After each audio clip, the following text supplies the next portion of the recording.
Hello friends, ಸುಮಧುರ ಕಿಚನ್ಗೆ ಸ್ವಾಗತ. ಇವತ್ತು ನಾನು ಸಿಂಪಲ್ ಆಗಿ ಬ್ರೇಕ್ಫಾಸ್ಟ್ಗೆ ಬೇಕಾಗುವಂತ ಮೆಂತ್ಯ ಚಪಾತಿ ಅಥವಾ ಮೆಂತ್ಯ ಪರೋಟ ಮಾಡೋದು ಹೇಗೆ ಅಂತ ತೋರಿಸ್ಕೊಡ್ತಾ ಇದ್ದೀನಿ. ಈಗ ಇದಕ್ಕೆ ಬೇಕಾಗುವಂತ ಇಂಗ್ರೀಡಿಯೆಂಟ್ಸ್ ನೋಡೋಣ. 1 ಕಪ್ನಷ್ಟು ಗೋಧಿ ಹಿಟ್ಟು ತಗೊಂಡಿದ್ದೀನಿ.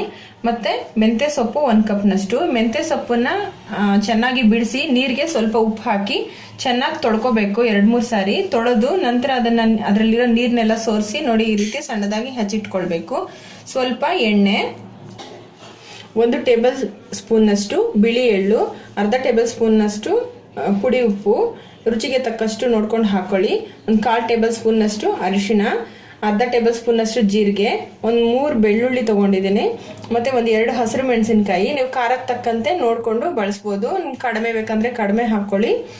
ಶುಂಠಿ ಮತ್ತೆ 1 ಅರ್ಧ ಇಂಚಿನಷ್ಟು ಅದು ಹೊಟ್ಟು ತೆಗೆದು ಬಿಡಿಸಿಟ್ಟಿದ್ದೀನಿ. 2 ಟೇಬಲ್ ಸ್ಪೂನ್ನಷ್ಟು ಮೊಸರು. ಈಗ ಮಾಡೋ ವಿಧಾನ ಹೇಗೆ ಅಂತ ನೋಡೋಣ. ಮೊದಲಿಗೆ ಒಂದು ಜಾರ್ ತಗೊಂಡು ಈ ಹಸಿರು ಮೆಣಸಿನಕಾಯಿ ಮತ್ತೆ ಶುಂಠಿ, ಬೆಳ್ಳುಳ್ಳಿ ಮತ್ತೆ ಜೀರಿಗೆ ಮತ್ತೆ ಅರಿಶಿನ ಪೌಡರ್ನ ಹಾಕೊಳ್ಳೋಣ. ಇವೆಲ್ಲವನ್ನ ಡ್ರೈ ಆಗಿ ತರ್ತರಿಯಾಗಿ ಪುಡಿ ಮಾಡ್ಕೊಳ್ಬೇಕು. ನಾವು ಯಾವಾಗಲೂ ಚಪಾತಿ ಪ್ಲೇನ್ ಆಗಿ ಮಾಡ್ತೀವಿ. ಬರೀ ಮೆಂತ್ಯ ಸೊಪ್ಪು ಹಾಕಿದ್ರೆ ಬರೀ ಚಪಾತಿ ತರ ಆಗ್ಬಿಡುತ್ತೆ. ಅದಕ್ಕೆ ಸ್ವಲ್ಪ ಮಸಾಲೆ ಇರಲಿ ಅಂತ ಅಂದ್ಬಿಟ್ಟು ಈ ಇಂಗ್ರೀಡಿಯೆಂಟ್ಸ್ನೆಲ್ಲ ಸೇರಿಸಿ ನಾವು ರುಬ್ಕೊಳ್ತಾ ಇರೋದು. ಇದು ಹಾಕಿದ್ರೆ ಚಪಾತಿಗೆ ತುಂಬಾ ಟೇಸ್ಟ್ ಬರುತ್ತೆ. ಈಗ ಇದನ್ನ ತರ್ತರಿಯಾಗಿ ರುಬ್ಕೊಳ್ಳೋಣ. ನೋಡಿ ಈ ರೀತಿ ತರ್ತರಿಯಾಗಿ ಮಾಡ್ಕೊಂಡಿದ್ದೀನಿ. ನಿಮಗೆ ಈ ಥರ ಬಾಯಿಗೆ ಸಿಗುತ್ತೆ ತುಂಬ ತರ್ತರಿಯಾಗಿ ಬೇಡ ಅಂದರೆ ಇದಕ್ಕೆ ಸ್ವಲ್ಪ ನೀರು ಹಾಕಿ ಸಹ ರುಬ್ಕೊಳ್ಬೋದು. ನಾನು ಮಕ್ಕಳು ಇರೋದ್ರಿಂದ ಮಕ್ಕಳು ಈ ರೀತಿ ತರ್ತರಿಯಾಗಿ ತಿನ್ನೋದಕ್ಕೆ ಇಷ್ಟಪಡಲ್ಲ. ಅದಕ್ಕೋಸ್ಕರ ಸ್ವಲ್ಪ ನೀರು ಹಾಕ್ಕೊಂಡು ರುಬ್ಕೊಳ್ತೀನಿ. ನೋಡಿ ಈಗ ಪರೋಟಾಗೆ ಮಸಾಲೆ ರೆಡಿಯಾಗಿದೆ. ನೋಡಿ ನಾನು ತುಂಬ ಫೈನಾಗಿ ಪೇಸ್ಟ್ ಮಾಡ್ಕೊಂಡಿಲ್ಲ, ಸ್ವಲ್ಪ ತರ್ತರಿಯಾಗೇ ಇದೆ. ಈಗ ಹಿಟ್ಟು ಕಲಿಸ್ಕೊಳ್ಳೋ ವಿಧಾನ ನೋಡೋಣ. ಮೊದಲಿಗೆ ಒಂದು ಬೌಲ್ ತಗೊಂಡು ಈ ಗೋಧಿ ಹಿಟ್ಟು ಹಾಕೊಳ್ಳೋಣ. ಈಗ ಹಚ್ಚಿಟ್ಟಿರೋ ಅಂತ ಮೆಂತ್ಯ ಸೊಪ್ಪು ಹಾಕೊಳ್ಳೋಣ. ಮೆಂತ್ಯ ಸೊಪ್ಪನ್ನ ನೀವು ಇನ್ನೂ ಜಾಸ್ತಿ ಸಹ ಬಳಸ್ಬೋದು. ಮೆಂತ್ಯ ಸೊಪ್ಪು ಆರೋಗ್ಯಕ್ಕೆ ತುಂಬ ಒಳ್ಳೆಯದು. ಈಗ ಎಳ್ಳು ಹಾಕೊಳ್ತಾ ಇದ್ದೀನಿ, ಬಿಳಿ ಎಳ್ಳು ಮತ್ತು ರುಚಿಗೆ ತಕ್ಕಷ್ಟು ಉಪ್ಪು ಹಾಕೊಳ್ಳೋಣ. ಈಗ ಮೊಸರು ಹಾಕೊಳ್ಳೋಣ. ಮೊಸರು ಹಾಕೋದ್ರಿಂದ ಈ ಪರೋಟ ತುಂಬ ಸಾಫ್ಟಾಗಿ ಬರುತ್ತೆ, ತುಂಬಾ ರುಚಿಯಾಗಿರುತ್ತೆ. ನೀವು ಈಗಲೇ ತಕ್ಷಣಕ್ಕೆ ಮಾಡಬೇಕು ಅನ್ನೋರು ಮೊಸರು ಹಾಕೊಂಡು ಮಾಡ್ಕೊಳ್ಳಿ, ತುಂಬ ಸಾಫ್ಟಾಗಿ ಬರುತ್ತೆ. ಅಥವಾ 1 ಅವರ್ ಮಧ್ಯ ಈಗ ಮಾಡಲಿಲ್ಲ ಅಂದರೆ ಮಧ್ಯಾಹ್ನ ಮಾಡ್ತೀನಿ ಅಂತಂದ್ರೂ ಸಹ ಮೊಸರು ಹಾಕೋದ್ರಿಂದ ತುಂಬ ಸಾಫ್ಟಾಗಿ ಬರುತ್ತೆ. ಮತ್ತು ಹುಳಿ ಅಂಶನೂ ಸೇರಿದಾಗ ಆಗುತ್ತೆ, ರುಚಿ ಚೆನ್ನಾಗಿ ಬರುತ್ತೆ. ಈಗ ರುಬ್ಬಿರೋ ಅಂಥ ಮಿಶ್ರಣ ಹಾಕ್ಕೊಳ್ಳೋಣ. ಈಗ ಇದನ್ನು ಮಿಕ್ಸ್ ಮಾಡ್ಕೊಳ್ಳೋಣ. ಮೆಂತ್ಯ ಸೊಪ್ಪನ್ನ ಕಹಿ ಅಂತ ತುಂಬ ಜನ ತಿನ್ನೋದೇ ಇಲ್ಲ, ಹಾಗೆ ಬಿಟ್ಬಿಡ್ತಾರೆ. ಆದರೆ ಆರೋಗ್ಯಕ್ಕೆ ತುಂಬಾ ಒಳ್ಳೆಯದು. ಈ ರೀತಿ ಮಾಡ್ಕೊಂಡು ತಿನ್ನೋದ್ರಿಂದ ಸ್ವಲ್ಪನೂ ಕಹಿ ಬರೋದಿಲ್ಲ. ನಾನು ಈಗಾಗಲೇ ಮೆಂತ್ಯ ಸೊಪ್ಪಿನ ಪಲ್ಯ ಎಲ್ಲ ಹೇಗೆ ಮಾಡೋದು ಅಂತ ತೋರಿಸ್ಕೊಟ್ಟಿದ್ದೀನಿ. ಅದೇ ರೀತಿ ನೀವು ಮಾಡಿ ನೋಡಿ, ಸ್ವಲ್ಪನೂ ಕಹಿ ಬರಲ್ಲ, ತುಂಬ ರುಚಿಯಾಗಿರುತ್ತೆ. ಈಗ ಮಿಕ್ಸ್ ಮಾಡಿದ್ದಾಗಿದೆ. ಸ್ವಲ್ಪನೇ ನೀರು ಹಾಕ್ಕೊಂಡು ಕಲಿಸ್ಕೊಳ್ಳೋಣ. ಚಪಾತಿ ಹಿಟ್ಟಿನ ಹದಕ್ಕೆ ಕಲಿಸ್ಕೋಬೇಕಾಗುತ್ತೆ. ತುಂಬ ಜಾಸ್ತಿ ಗಟ್ಟಿಯಾಗಿ ಕಲಿಸ್ಕೊಳ್ಳೋದು ಬೇಡ. ನೋಡಿ ಈ ರೀತಿ ಕಲಿಸ್ಕೊಂಡಿದ್ದೀನಿ. ಇನ್ನು ಸ್ವಲ್ಪ ಗಟ್ಟಿ ಇದೆ, ಸ್ವಲ್ಪ ಹಿಟ್ಟಿದೆ. ಅದಕ್ಕೆ ಒಂದು 2 ಸ್ಪೂನ್ನಷ್ಟು ನೀರು ಹಾಕ್ಕೊಂಡು ಕಲಿಸ್ಕೊಳ್ಳೋಣ. ಈಗ ಕಲಿಸ್ಕೊಂಡ ನಂತರ ಚೆನ್ನಾಗಿ ಈ ರೀತಿ ಮುಷ್ಟಿನಲ್ಲಿ ಈ ರೀತಿ ನಾದ್ಕೋಬೇಕಾಗುತ್ತೆ. ನೋಡಿ ಈ ಹದಕ್ಕೆ ಕಲಿಸ್ಕೊಂಡಿದ್ದಾಗಿದೆ. ನಾನು ಇದನ್ನು ಕಲಿಸ್ಬೇಕಾದ್ರೆ ಎಣ್ಣೆ ಹಾಕ್ಕೊಂಡಿಲ್ಲ. ಈಗ ಒಂದು ಅರ್ಧ ಟೇಬಲ್ ಸ್ಪೂನ್ಗಿಂತ ಜಾಸ್ತಿ ಹಾಕ್ಕೊಳ್ತಾ ಇದ್ದೀನಿ. ಮೇಲೆ ಕಲಿಸ್ಕೊಂಡು ಈ ರೀತಿ ಸ್ವಲ್ಪ ಸ್ಪ್ರೆಡ್ ಮಾಡಿ ಮುಚ್ಚಿಡ್ಬೇಕಾಗುತ್ತೆ. ನೀವು ತಕ್ಷಣ ಮಾಡ್ಕೊಳ್ಳೋರು ಈ ರೀತಿ ಚೆನ್ನಾಗಿ ನಾದಿ ಈಗಲೇ ಮಾಡ್ಕೋಬೋದು. ಒಂದು 5 ನಿಮಿಷ ಚೆನ್ನಾಗಿ ನಾದಬೇಕಾಗುತ್ತೆ. ಈ ರೀತಿ ಚೆನ್ನಾಗಿ ನಾದಿ ಈಗಲೇ ಮಾಡ್ಕೊಳ್ಬೋದು. ನೋಡಿ ಈ ರೀತಿ ಎಣ್ಣೆ ಹಾಕಿ ನಾನು ಚೆನ್ನಾಗಿ ನಾದಿ ಇಟ್ಕೊಂಡಿದ್ದೀನಿ. ನಿಮಗೆ ಅಕಸ್ಮಾತ್ ಟೈಮ್ ಏನಾದರೂ ಇತ್ತು ಅಂದರೆ ಒಂದು ಅರ್ಧ ಗಂಟೆ ಏನಾದರೂ ನೆನೆಯೋದಕ್ಕೆ ಬಿಡ್ಬೋದು, ಅಥವಾ 1/4 ಗಂಟೆ ಆದರೂ ಪರವಾಗಿಲ್ಲ, 10 ನಿಮಿಷ ಆದರೂ ಪರವಾಗಿಲ್ಲ ನೆನೆಯೋದಕ್ಕೆ ಬಿಡ್ಬೋದು. ನಿಮ್ಗೆ ತಕ್ಷಣ ಮಾಡಬೇಕು ಅಂದರೂ ನಾವು ಮೊಸರು ಹಾಕಿರೋದ್ರಿಂದ ತಕ್ಷಣನೂ ಮಾಡ್ಕೊಳ್ಬೋದು. ನನಗೆ ಒಂದು 10 ನಿಮಿಷ ನಾನು ನೆನೆಯೋದಕ್ಕೆ ಬಿಡ್ತಾ ಇದ್ದೀನಿ. ಈಗ ಒಂದು ಕವರ್ ಹಾಕಿ ನಾನು ಮುಚ್ಚಿಡ್ತಾ ಇದ್ದೀನಿ ನೀಟಾಗಿ. ನೀವು ಕಿಚನ್ ಟವಲ್ ಇದ್ದರೆ ಕಿಚನ್ ಟವಲ್ ಆದರೂ ಹಾಕಿ ಮುಚ್ಚಿಡ್ಬೋದು. ಈಗ ನೋಡಿ 10 ನಿಮಿಷ ಚೆನ್ನಾಗಿ ನೆಂದಿದೆ. ನೋಡಿ ಇಷ್ಟು ಸಾಫ್ಟ್ ಇರಬೇಕು. ಈಗ ಇದನ್ನ ಉಂಡೆ ಮಾಡ್ಕೊಂಡು ಹೊಸ್ಕೊಳ್ಳೋಷ್ಟರಲ್ಲಿ ಹೆಂಚಿನ ಬಿಸಿಗಿಡೋಣ. ನೋಡಿ ನಾನು ಲೋ ಫ್ಲೇಮ್ ಇಟ್ಟು ಹೆಂಚಿನ ಬಿಸಿಗಿಟ್ಕೊಂಡಿದ್ದೀನಿ. ನೋಡಿ ಈಗ ಇದನ್ನ ಉಂಡೆ ಮಾಡ್ಕೊಳ್ಳೋಣ. ನಿಮಗೆ ಯಾವ ಸೈಜಿಗೆ ಬೇಕೋ ಆ ಸೈಜ್ಗೆ ಉಂಡೆ ಮಾಡ್ಕೊಳ್ಳಿ.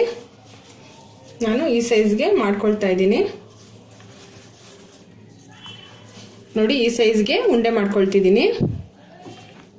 ನೋಡಿ ಈ ರೀತಿ ಉಂಡೆ ಮಾಡ್ಕೊಂಡ ನಂತರ ಈ ಹಿಟ್ಟಲ್ಲಿ ಈ ಥರ ಡಿಪ್ ಮಾಡಿ ನೋಡಿ ಸ್ವಲ್ಪ ಈ ರೀತಿ ಹಿಟ್ಟನ್ನ ಒದ್ರುಕೊಳ್ಬೇಕು. ಒದ್ರುಕೊಳ್ಳಿಲ್ಲ ಅಂದರೆ ಇದರಲ್ಲಿ ಎಲ್ಲಿ ಜಾಸ್ತಿ ಹಿಟ್ಟಿರುತ್ತೋ ಅಲ್ಲೇ ತುಂಬ ಹಿಟ್ಟು ಬಂದ್ಬಿಡುತ್ತೆ, ಚೆನ್ನಾಗಿರಲ್ಲ.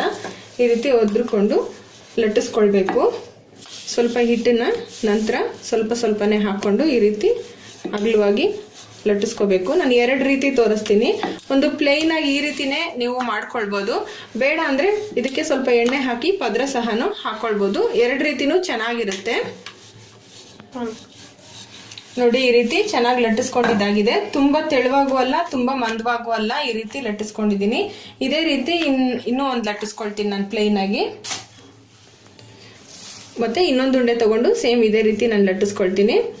ನೀವು ಒಂದೊಂದೇ ಲಟ್ಟಿಸಿ ಸಹ ನೀವು ಹೆಂಚ್ ಮೇಲೆ ಚಪಾತಿನ ಬೇಯಿಸ್ಕೊಳ್ಬೋದು, ಅಥವಾ ಒಟ್ಟಾಗಿ ಒಂದೇ ಸರಿ ಬೇಯಿಸ್ಕೊಂಡು ಸಹ ಲಟ್ಟಿಸ್ಕೊಂಡು ಸಹ ನೀವು ಬೇಯಿಸ್ಕೊಳ್ಬೋದು. ನಾನು ಒಂದೇ ಸರಿ ಲಟ್ಟಿಸ್ಕೊಂಡು ನಂತರ ಫ್ರೈ ಮಾಡ್ತೀನಿ. ನೋಡಿ ಈಗ ಪದ್ರ ಹೇಗೆ ಮಾಡೋದು ಅಂತ ನೋಡೋಣ. ನೋಡಿ ಈ ರೀತಿ ತಗೊಂಡು ಸ್ವಲ್ಪ ಲಟ್ಟಿಸ್ಕೋಬೇಕು. ನೋಡಿ ಇಷ್ಟು ಲಟ್ಟಿಸ್ಕೊಂಡ ನಂತರ ಇದಕ್ಕೆ ಎಣ್ಣೆ ಹಾಕೋಬೇಕು. ನೀವು ಪದ್ರ ಇಷ್ಟಪಡೋರು ಹಾಕೊಳ್ಳಿ, ಎಣ್ಣೆ ಎಲ್ಲ ಬೇಡ ಅಂತಂದರೆ ಪ್ಲೇನಾಗೆ ಮಾಡ್ಕೊಳ್ಳಿ. ನೋಡಿ ಈ ರೀತಿ ಸ್ಪ್ರೆಡ್ ಮಾಡ್ಕೋಬೇಕು. ಮಾಡಿಕೊಂಡು ಇದಕ್ಕೆ ಸ್ವಲ್ಪ ಹಿಟ್ಟನ್ನು ಉದುರಿಸ್ಬೇಕು. ಈ ರೀತಿ ಮಾಡೋದ್ರಿಂದ ಪದ್ರ ಬರುತ್ತೆ, ಟೇಸ್ಟ್ ಆಗೂ ಇರುತ್ತೆ, ಹಾಗೆ ಸಾಫ್ಟ್ ಆಗೂ ಇರುತ್ತೆ. ಪ್ಲೇನ್ ಮಾಡಿದ್ರು ಸಾಫ್ಟ್ ಇರುತ್ತೆ, ಅಂದರೆ ಸ್ವಲ್ಪ ಪದ್ರ ಬರುತ್ತೆ ಈ ರೀತಿ ಮಾಡೋದ್ರಿಂದ. ಈಗ ಇದನ್ನು ಲಟ್ಟಿಸ್ಕೊಳ್ಳೋಣ. ನೋಡಿ ಈಗ ಇದು ಲಟ್ಟಿಸ್ಕೊಂಡಾಗಿದೆ ಪದ್ರ. ಇದೇ ರೀತಿ ಇನ್ನೊಂದು ಚಪಾತಿನ ನಾನು ಲಟ್ಟಿಸ್ಕೊಳ್ತೀನಿ. ಈಗ ಹೊಸದಿದ್ದಾಗಿದೆ, ಹೆಂಚು ಹಾಗೆ ಬಿಸಿಯಾಗಿದೆ. ಹೆಂಚು ಮೇಲೆ ಹಾಕೊಳ್ಳೋಣ. ಹೆಂಚು ಬಿಸಿಯಾಗಿದೆ. ಹೆಂಚನ್ನ ಸಮ ಪ್ರಮಾಣದಲ್ಲಿ ಹದವಾಗಿ ಕಾಯಿಸಿರ್ಬೇಕು, ಇಲ್ಲಾಂದ್ರೆ ಚಪಾತಿ ಸರಿಯಾಗಿ ಬರೋದಿಲ್ಲ. ನೋಡಿ ಮೀಡಿಯಂ ಫ್ಲೇಮಲ್ಲೇ ಇದನ್ನ ಬೇಯಿಸ್ಕೊಳ್ಳೋಣ. ನೋಡಿ ಈಗ ಬಬಲ್ಸ್ ಎಲ್ಲ ಬರ್ತಾ ಇದೆ. ಈಗ ಇದನ್ನ ತಿರುಗಿ ಹಾಕೊಳ್ಳೋಣ. ಎಳ್ಳು ಹಾಕಿದ್ರೆ ನಾವು ತಿನ್ಬೇಕಾದ್ರೆ ಮಧ್ಯದಲ್ಲಿ ಬಾಯಿಗೆ ಸಿಗುತ್ತೆ, ತುಂಬಾನೇ ಚೆನ್ನಾಗಿರುತ್ತೆ. ನೋಡಿ ಎಣ್ಣೆ ಹಾಕೊಳ್ಳೋಣ. ಎಣ್ಣೆ ಬೇಡ ಅಂದ್ರೆ ಸ್ಕಿಪ್ ಮಾಡ್ಕೊಳ್ಳಿ, ಚೆನ್ನಾಗಿರುತ್ತೆ. ಸ್ವಲ್ಪ ಹಾಕೊಳ್ತಾ ಇದ್ದೀನಿ. ಈ ಸೈಡನ್ನು ನಾವು ಎಣ್ಣೆ ಹಾಕೊಳ್ಳೋಣ. ಮೀಡಿಯಂ ಫ್ಲೇಮಲ್ಲೇ ಮಾಡ್ಕೋಬೇಕು. ಹೆಂಚು ಹದವಾಗಿ ಕಾದಿದ್ರೆ ಚಪಾತಿ ಚೆನ್ನಾಗಿ ಬರುತ್ತೆ, ಇಲ್ಲಾಂದ್ರೆ ತುಂಬಾ ಗಟ್ಟಿ ಆಗ್ಬಿಡುತ್ತೆ. ನೋಡಿ ಈ ರೀತಿ ಒಂದೇ ಸರಿ ನಾವು ಲಟ್ಟಿಸಿಟ್ಕೊಳ್ಳೋದ್ರಿಂದ ಒಂದೇ ಹದದಲ್ಲಿ ಇರುತ್ತೆ ಹೆಂಚು, ಆಗ ಚಪಾತಿನೂ ಬೇಗ ಆಗುತ್ತೆ, ಸಾಫ್ಟ್ ಆಗಿ ಬರುತ್ತೆ. ನೋಡಿ ಸೈಡ್ಸ್ ಅಲ್ಲೆಲ್ಲ ಈ ರೀತಿ ಚೆನ್ನಾಗಿ ಪ್ರೆಸ್ ಮಾಡ್ಕೊಳ್ಬೇಕು, ಚೆನ್ನಾಗಿ ಬೇಯುತ್ತೆ ಸೊಪ್ಪೆಲ್ಲ. ನೋಡಿ ಈ ಪದ್ರ ಒತ್ತಿರ ಅಂತ ಈ ಪರಾಟ ರೆಡಿಯಾಗಿದೆ. ನೋಡಿ ತೆಗೆದುಕೊಳ್ಳೋಣ. ಈ ರೀತಿ ಚೆನ್ನಾಗಿ ಸುತ್ತ ಚೆನ್ನಾಗಿ ನಾವು ಪ್ರೆಸ್ ಮಾಡಿ ಬೇಯಿಸೋದ್ರಿಂದ ತುಂಬ ಚೆನ್ನಾಗಾಗುತ್ತೆ. ಇದೇ ರೀತಿ ಇನ್ನೊಂದು ಪರಾಟನು ಇದೇ ರೀತಿ ನಾವು ಬೇಯಿಸ್ಕೊಳ್ಳೋಣ.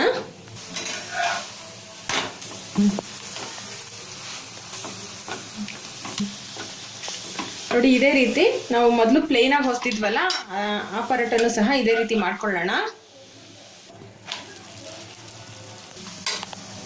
ಈಗ ಪರಾಟ ರೆಡಿ ಆಗಿದೆ. ಪ್ಲೇಟ್ ಹಾಕೊಳ್ತಾ ಇದ್ದೀನಿ. ಈಗ ಸರ್ವಿಂಗ್ ಪ್ಲೇಟ್ ಹಾಕೊಳ್ಳೋಣ. ನೋಡಿ ಇದು ಪದ್ರ ಮಾಡಿರೋವಂಥದ್ದು, ಹಾಗೆ ಪ್ಲೇನ್ ಆಗಿ ಮಾಡಿರೋವಂಥದ್ದು ಇದು. ನೋಡಿ ಈಗ ಮೆಂತ್ಯ ಸೊಪ್ಪಿನ ಪರೋಟ ಅಥವಾ ಚಪಾತಿ ರೆಡಿಯಾಗಿದೆ. ತುಂಬಾನೇ ಚೆನ್ನಾಗಿರುತ್ತೆ, ಹಾಗೆ ಸಾಫ್ಟ್ ಆಗು ಬಂದಿರುತ್ತೆ. ನೀವು ಯಾವಾಗಲಾದ್ರೂ ಮಾಡ್ಕೊಂಡು ತಿನ್ಬೋದು, ತುಂಬಾ ಸಾಫ್ಟ್ ಆಗಿರುತ್ತೆ. ನಾನು ಇದನ್ನ ಹೇರಳಿಕಾಯಿ ಉಪ್ಪಿನಕಾಯಿ ಜೊತೆ ಸರ್ವ್ ಮಾಡಿದ್ದೀನಿ. ನೀವು ಇದನ್ನ ಚಟ್ನಿ ಪುಡಿ ಜೊತೆ ಸಹ ತಿನ್ಬೋದು, ಅಥವಾ ಕಾಯಿ ಚಟ್ನಿ ಜೊತೆ ಸಹ ತಿನ್ಬೋದು. ಈ ಮಸಾಲೆ ಎಲ್ಲ ಹಾಕಿರೋದಕ್ಕೆ ಒಳ್ಳೆ ಪರಿಮಳ ಬರ್ತಾ ಇದೆ, ತುಂಬಾನೇ ಚೆನ್ನಾಗಿರುತ್ತೆ. ನಿಮ್ಗೆ ಇದು ರುಚಿ ಗೊತ್ತಾಗ್ಬೇಕು ಅಂದ್ರೆ ಒಂದ್ಸರಿ ಟ್ರೈ ಮಾಡಿ ನೋಡಿ, ಖಂಡಿತವಾಗ್ಲೂ ತುಂಬಾ ಚೆನ್ನಾಗಿರುತ್ತೆ. ಇದೇ ರೀತಿ ಈ ರೆಸಿಪಿನ ನೀವು ಮನೆಯಲ್ಲಿ ಟ್ರೈ ಮಾಡಿ ನೋಡಿ, ಹೇಗಿತ್ತು ಅಂತ ಕಮೆಂಟ್ ಮಾಡಿ, ನಿಮ್ಮ ಫ್ರೆಂಡ್ಸ್ಗಳಿಗೆ ಶೇರ್ ಮಾಡಿ. ನಮ್ಮ ಚಾನಲ್ಗೆ ಸಬ್ಸ್ಕ್ರೈಬ್ ಆಗೋದನ್ನ ಮರಿಬೇಡಿ. Thank you.